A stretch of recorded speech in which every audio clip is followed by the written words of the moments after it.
Заседание Высшего совета Евразийского союза в Сочи было весьма насыщенным. Главы государств не скрыли, что обсуждение в узком составе было бурным. Владимир Путин, открывая заседание, представил ряд инициатив, выдвинутых Российской Федерацией. В этом году именно Россия председательствует в ЕАЭС. Приоритетное внимание по-прежнему будет уделяться устранению остающихся ограничений и изъятий на пути свободного перемещения товаров, капиталов, рабочей силы. Российское председательство предлагает осуществить несколько перспективных цифровых проектов в области интернет-торговли, технологии отслеживания движения товаров, создания транспортных коридоров, промышленной кооперации.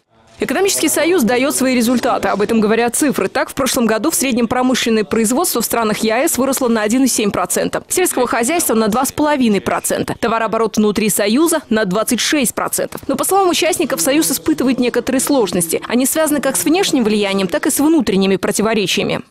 Надо сформировать специальную межправительственную рабочую группу наших стран для выработки комплекса мер, прежде всего, по анализу выполнения всех решений, которые мы приняли.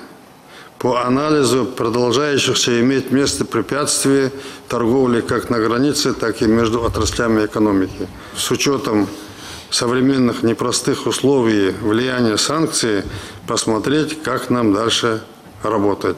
Сегодня в мире мы наблюдаем тенденцию ужесточения так называемых торговых войн. Нарастание геополитической напряженности может подорвать все результаты, которые мы достигли в рамках евразийской интеграции. Мы должны уйти от внутренней конкурентной борьбы и совместно действовать на международной арене.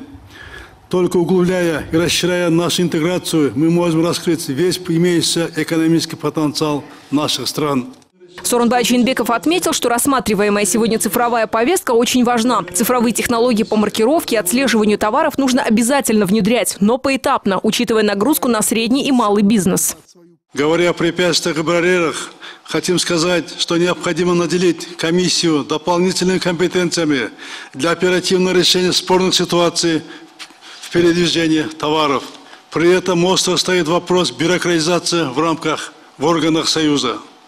Принятие решений в рамках Союза должно быть быстрым, гибким и мобильным. Процесс должен быть прозрачным и понятным, в том числе для бизнеса, который за поддержкой обращается в Евразийскую экономическую комиссию. По итогам заседания лидеры выработали единую позицию по всем 15 вопросам повестки, подписали соответствующие документы. Кроме этого, одобрили предоставление статуса наблюдателя в ЕАЭС Республики Молдова. Завершилась встреча неформальной прогулкой к Черному морю и приемом в честь глав государств.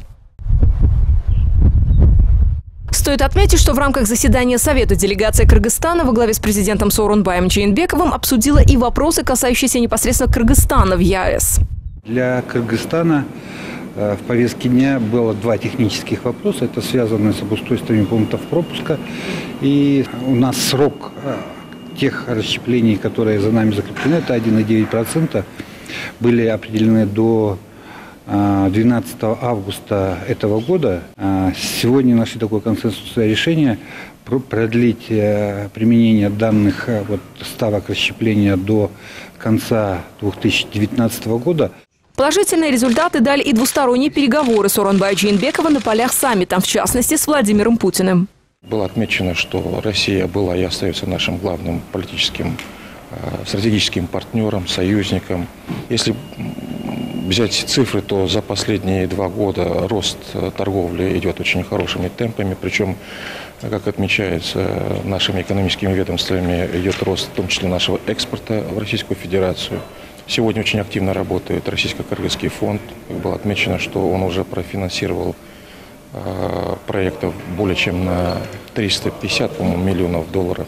Следующее заседание Высшего экономического совета намечено на конец ноября, и пройдет оно в Санкт-Петербурге. Елена Яковлева, Бакыт Кошалиев, НТС.